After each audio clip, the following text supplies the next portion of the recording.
Angry Ginge, good Hello. to speak to you. Good to speak to a Salfordian like myself. Soccer Aid is back, so are you. How excited are you? Over the moon. To do it last year was a dream, and then to get asked to do it again was a second dream. You know that you did good. You got asked again. I mean, you got player of the match. Yeah, that's true, but it doesn't always mean I could have been an do you know what I mean, behind the scenes? So I'm glad they liked me and invited me back, so thank you. Yeah, and great to be part of such a good cause as well. 100%. I love raising money for charity, especially in these sorts of events. Yeah, and you were player of the match last year, like I say. It was at Old Trafford. You're a United fan. I know that was special for you. You're in the mix with Rooney, Michael Carrick's there, some ex-Man United players, Edwin van der Sar. How do you top it this year? I don't think you can. I'll be honest. You've got to get a hat-trick or something, haven't you? Yeah, maybe a hat-trick might top that, which we both know is not going to happen. So I don't think it can be topped. But I think the main aim is raise more money than last year. Yeah, definitely. And is there a specific area of the pitch you want to be playing in? Anything you want to do differently, or...? No, all I think is maybe try and be more of a target from set pieces this year. Yeah. Try and get a goal that way. I assisted, obviously, Jermaine Defoe last year. Not bad. It can go on the CV. But yeah, to score a goal would be unreal. Yeah. Will you be doing any training? How seriously are you going to take it in that aspect? Not as serious as Carlos Tevez did, let me tell you that. He was incredible that game, wasn't he? He's a joke. And that that's was him almost retired not as fair. well. No, that's him retired. So yeah, no, I'll listen. I'll maybe go on a few runs to make sure I last the full 90 if I get the full 90. But other than that, take it and just enjoy it. Yeah, and of course, big congratulations on I'm a Celebrity, Get Me Out of There. Do you think that's going to be tougher than this? This is probably going to be a little bit nicer. You've got the nice training week. You're mixing it. As much as you had great campmates, you're with a lot of different people. You're mixing it a bit. Be a bit nicer than being in the jungle. I don't think anything will ever be worse than the jungle. Was it tough? It was the worst thing I've ever done, I think. But also the best thing. A great experience, Yeah, and you met some great people. You and H bonding, of course. Yep, H, unbelievable. But obviously, I knew H going into it. However, obviously the relationship that I've got now with Ruby and Lisa, and then also Jack Osborne as well. So yeah, it was really good. Yeah. Now, I've touched on Man United. I know that you're a Man United fan. So am I. It's been stressful. Yeah. Were you ever a Ruben Amorim fan? Because I get a lot of stick because I always try to see the positives. Yeah. Were you ever in his camp? I always get behind the managers. You've got to. Right, because I feel as though some managers, you can't expect a manager to come in and just win the league, right? So I got behind the process. Obviously, the top of the club wanted to buy him out of his contract at Sporting, so they did that. So I thought, okay, we're going to have to get behind him because he's going to be here for at least 3 years. So I got behind him and then they sacked him.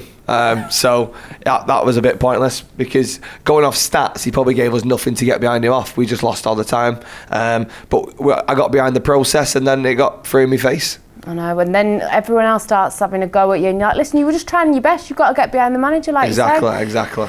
Now, at the time of us speaking, Michael Carrick is at the helm. Things are going well. Do you see him as the next manager? I'm looking at someone who understands the club, which is Michael Carrick. I think if you look at what Arsenal have done, because they're probably on to win the league, with Arteta they got someone in who understood the club, given time. And I think the way Carrick's come in, the way he's got smiles on the players' faces, the vibes are there, you can see they're enjoying it. The football's good, we've not lost a game, touch wood, as of yet, obviously, since speaking. So I'm more than happy to give him the job. Obviously, if he loses the next 12 games, probably not.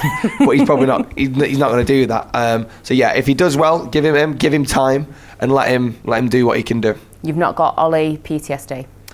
No, because I also think Ollie was not given enough time as well. Right. Okay. Now, something else that we like to talk about, as always, as football fans, is transfers. Now, don't know if you know Alex Crook. He's our transfer expert at talkSPORT, Man United fan. He has been saying that the word on the street is that 2 of Carlos Baleba, Elliot Anderson and Adam Wharton are an aim for Man United. Which 2 of you have him? Yeah. Who would I have? Adam Wharton. And I'd probably go... It's a tough one, that. Because I'm sure we went for Baleba earlier this year. There were discussions and they weren't ready. Did he turn us down, or was he just too expensive? They weren't ready to part with him just yet. Do you know what I mean? So I'll be honest. Flick a coin for the two, but I definitely want Adam Wharton. Yeah. And got to have some players in the midfield because Casemiro's on his way out. Sad, isn't it? I absolutely love Casemiro as well. And I'm glad we established that the football hasn't left him.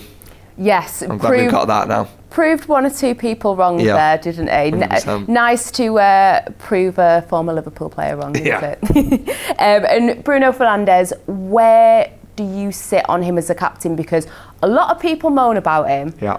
I love Bruno Fernandes. I think he's obviously been the best signing post-Fergie. How do you feel when he gets hammered by the fans? I think any fan that thinks Bruno's not a good captain, I think they're not screwed up to what a captain should be. He's an extremely passionate captain. A captain brings your team up when you're down, and he's been the best player for the past 5 years. So he is 100% captain material. I think he's a great captain. I think he's an unbelievable player. I think he's the best midfielder in the Premier League. Needs to stay, if not the world. Needs to stay as well. Yeah. Could do a Luka Modric and carry on for a while. Well, that's very true. If Bruno wants to do that, I'd more than accept it. Whatever Bruno wants. And Cole Palmer, a lot of rumours about him. Are you a Cole Palmer fan? I would love Cole Palmer at Manchester United. I don't know how much he's going to cost, but I'd sign it tomorrow. Yeah. Get him at United, okay. He's an incredible player. He's a good personality. And I think if he also comes to United, I think Bruno's 32, 33 now. I think he's the heir to the throne. Oh, I like that. Now, I know also you're a big fan of your darts. You're into your darts. You're pals with Luke Littler. You've played against him. You've spoken about the Q School in January 2027 with talkSPORT. Plenty of time for you to practice. What's Luke making of your dart skills? Well, I played Luke a couple of times. I took a couple of legs off him. Obviously, I'll be honest with you, he weren't playing 108 average. But I managed to take it, so I'll claim it. And then I also had one match dart to beat him, and I missed it. Which, if that had gone in, I would never have let slide. But yeah, he got away with that, and then he hit the big fish to beat me. Yeah. So I got to put him in place. But no, with Q School, it's just more for the experience to see what it's like, because you'll never know unless you give it a go. I'm not expecting to go there and win a game. I might win a leg if the other person has a really bad leg. But yeah, I'm not expecting to win a match. And over on talkSPORT, we have the Darts YouTube channel. We've got our very own Harry Durham, who loves the game of darts. He's taken on a few pros, including Luke, Michael Van Gerwen, Luke Humphreys. How's he done? He's doing all right, Harry. He puts a lot of practice in. What's the average? He is die-hard darts. I'm not going to reveal that because he wants a game with you.